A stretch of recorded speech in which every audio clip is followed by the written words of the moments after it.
നമസ്കാരം. ഈ വീഡിയോ പ്രധാനമന്ത്രി ആവാസ് യോജനയുടെ ഏറ്റവും പുതിയ ചില അപ്ഡേറ്റുകളെ കുറിച്ചാണ്. ചില കാര്യങ്ങൾ മനസ്സിലാക്കാൻ വേണ്ടിയിട്ട് നേരിട്ട് അറിയാവുന്ന ചില ഉദാഹരണങ്ങൾ ഇതിൽ പറയുന്നുണ്ട്. അത് പറയുമ്പോൾ സമയം കുറച്ച് നഷ്ടപ്പെടുന്നു എന്ന് തോന്നുന്നവർക്ക് ആ ഭാഗം സ്കിപ്പ് ചെയ്ത് പോകാവുന്നതാണ്. പിന്നെ കുറേ ആളുകൾ സംശയങ്ങൾ ചോദിച്ചിട്ടുണ്ടായിരുന്നു. ഒരേ സംശയങ്ങളാണ് പലരും ചോദിച്ചിട്ടുള്ളത്. ആ ഒരു സംശയത്തിനുള്ള മറുപടി അവസാന ഭാഗത്താണ് പറയുന്നത്. അത് കേൾക്കുക. ഇനി വീഡിയോയിലേക്ക് കടക്കാം. ഒരു കുടുംബത്തിന് അല്ലെങ്കിൽ ഒരു വ്യക്തിക്ക് അടിസ്ഥാനമായി വേണ്ടത് വെള്ളവും ഭക്ഷണവുമാണ്. അത് കഴിഞ്ഞാൽ പിന്നെ വെയിലിൽ നിന്നും മഴയിൽ നിന്നും സംരക്ഷണം ലഭിക്കാൻ, രാത്രികാലങ്ങളിൽ ഒന്ന് തലചായ്ക്കാൻ ഒരു കൂരയെക്കുറിച്ചാണ് ഏതൊരു വ്യക്തിയും ചിന്തിക്കുക. അങ്ങനെ ഒരു സാധാരണ വ്യക്തിയുടെ ഭാഗത്തു നിന്നും നമ്മുടെ പ്രധാനമന്ത്രി ചിന്തിച്ചതിൻ്റെ ഫലമായിട്ടാണ് പ്രധാനമന്ത്രി ആവാസ് യോജന എന്ന പദ്ധതി ഉണ്ടായിട്ടുള്ളത്. രാജ്യത്ത് വീടില്ലാത്ത ആരും തന്നെ ഉണ്ടാവരുത് എന്ന ലക്ഷ്യത്തോടെ മുന്നോട്ട് പോകുന്ന പ്രധാനമന്ത്രി ആവാസ് യോജനയുടെ ഏറ്റവും പുതിയ ചില അപ്ഡേറ്റുകളാണ് വീഡിയോയിലൂടെ ഷെയർ ചെയ്യുന്നത്. ഏത് പദ്ധതിയാണെങ്കിലും അത് നടപ്പിലാക്കുന്നത് സംസ്ഥാന സർക്കാരിലൂടെ അതാത് പഞ്ചായത്തുകൾ വഴിയാണ്. അതുകൊണ്ട് തന്നെ ആ പഞ്ചായത്തിലെ ഭരണം കൈയാളുന്ന പാർട്ടിയിൽപ്പെട്ട ആളുകൾക്ക് കൂടുതൽ പരിഗണന ലഭിക്കുകയും മറ്റുള്ളവർ തഴയപ്പെടുകയും ചെയ്യുന്ന രീതികൾ ഇല്ല എന്ന് ഉറപ്പിച്ച് പറയാൻ കഴിയില്ല. പ്രധാനമന്ത്രി ആവാസ് യോജനയിൽ ഇനി ആ കളി നടക്കില്ല. അർഹതപ്പെട്ടവർക്ക് വീട് കൊടുത്തേ മതിയാവും. കുടിയുടെ നിറം നോക്കിയല്ല അർഹത നിർണ്ണയിക്കുന്നത്. ഇത് രാജ്യത്തെ പാവപ്പെട്ട ജനങ്ങൾക്ക് വേണ്ടിയുള്ള പദ്ധതിയാണ്.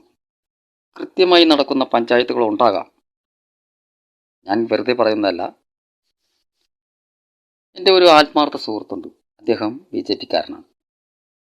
കാലങ്ങളായി അദ്ദേഹം വീടിന് വേണ്ടി അപേക്ഷ നൽകിയാലും അദ്ദേഹത്തിൻ്റെ പേര് ലിസ്റ്റിൽ വരില്ല. അതിന് കാരണമായി രഹസ്യം പറയുന്നത് BJP-കാരനല്ലേ, എന്തു തന്നെ സംഭവിച്ചാലും അവന് വീട് കൊടുക്കില്ല എന്നായിരുന്നു. നമ്മുടെ മുഖ്യമന്ത്രിയായിരുന്ന ശ്രീ ഉമ്മൻചാണ്ടി സാറുടെ ജനസമ്പർക്ക പരിപാടിയിൽ പരാതി കൊടുത്തു. പഞ്ചായത്തിലേക്ക് കത്ത് വന്നു. അതിന് മറുപടി കൊടുത്തത് ഇങ്ങനെയായിരുന്നു: ഭരണസമിതി അതിനുള്ള കാരണം കണ്ടെത്തുകയായിരുന്നു എന്ന് വേണം പറയാൻ. അദ്ദേഹം ഗ്രാമസഭയിൽ പങ്കെടുക്കുന്നില്ല, അതുകൊണ്ട് അദ്ദേഹത്തിന് വീട് അനുവദിക്കാൻ കഴിയില്ല എന്നതായിരുന്നു പഞ്ചായത്തിൻ്റെ മറുപടി. രണ്ടാം തവണയും അപേക്ഷ കൊടുത്തു. വീണ്ടും പഞ്ചായത്തിലേക്ക് കത്ത് വന്നു. പിന്നെയും മറ്റൊരു കാരണം നിരത്തി.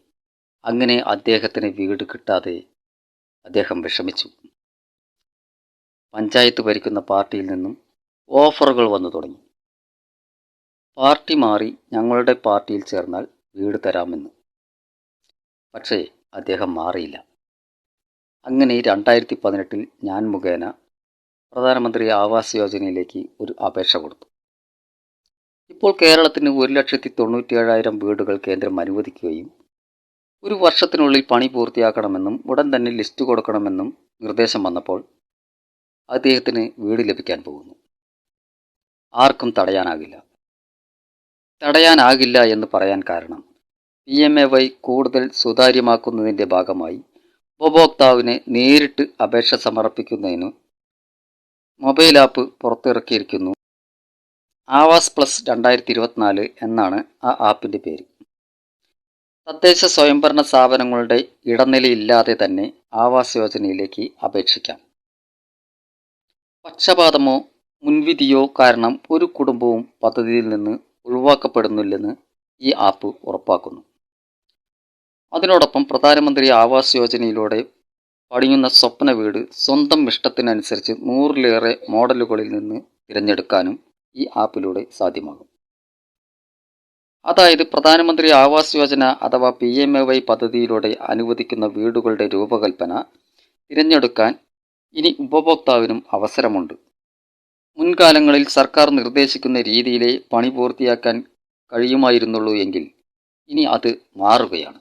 സർക്കാർ നിർദ്ദേശിക്കുന്ന സ്ഥിരം ശൈലിക്ക് പകരം സെൻട്രൽ ബിൽഡിംഗ് റിസർച്ച് ഇൻസ്റ്റിറ്റ്യൂട്ട് തയ്യാറാക്കിയ 100-ലേറെ പ്ലാനുകളിൽ നിന്ന് ഇഷ്ടപ്പെട്ട പ്ലാൻ തിരഞ്ഞെടുക്കാൻ ഉപഭോക്താവിന് കഴിയുമെന്ന് കേന്ദ്ര ഗ്രാമീണ വികസന മന്ത്രാലയം അറിയിച്ചു. അതായത് സ്വപ്ന ഭവനം സ്വന്തം അഭിരുചിയോടൊപ്പം നിർമ്മിക്കാൻ ആവാസ് പ്ലസ് ആപ്പ് അവസരമൊരുക്കുന്നു.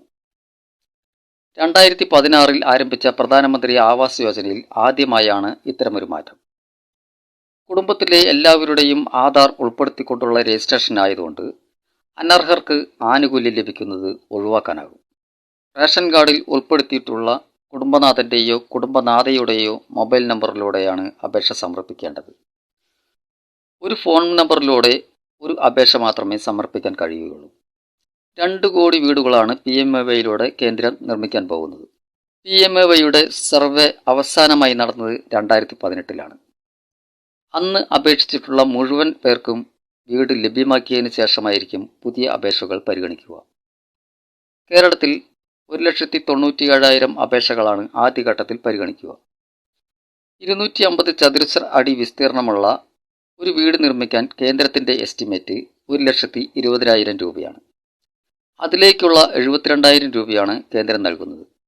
എന്നാൽ കേരളത്തിൽ PMAY നടപ്പിലാക്കുന്നത് ലൈഫ് പദ്ധതിയുമായി ചേർന്നാണ് എന്നുള്ളതുകൊണ്ട് 750 ചതുരശ്ര അടി വിസ്തീർണമുള്ള വീടിന് പട്ടികജാതി ജനറൽ വിഭാഗങ്ങൾക്ക് 4 ലക്ഷം രൂപയും പട്ടികവർഗ വിഭാഗങ്ങൾക്ക് 6 ലക്ഷം രൂപയുമാണ് അനുവദിക്കുന്നത്. കേന്ദ്രവിഹിതമായ 72,000 രൂപ കഴിച്ചുള്ള ബാക്കി വിഹിതം സംസ്ഥാന സർക്കാരും തദ്ദേശ സ്വയംഭരണ വകുപ്പുമാണ് കണ്ടെത്തേണ്ടത്. പല ഗുണഭോക്താക്കൾക്കും ഭൂമിയില്ല എന്നതുകൊണ്ട് അതിനുള്ള ഫണ്ടും കേരളം കണ്ടെത്തണം. ഇനി സംശയങ്ങൾക്കുള്ള മറുപടിയാണ്. ഇപ്പോൾ ഈ പദ്ധതിയിലേക്ക് അപേക്ഷിക്കാൻ കഴിയുമോ എന്നതാണ് എല്ലാവരുടെയും സംശയം.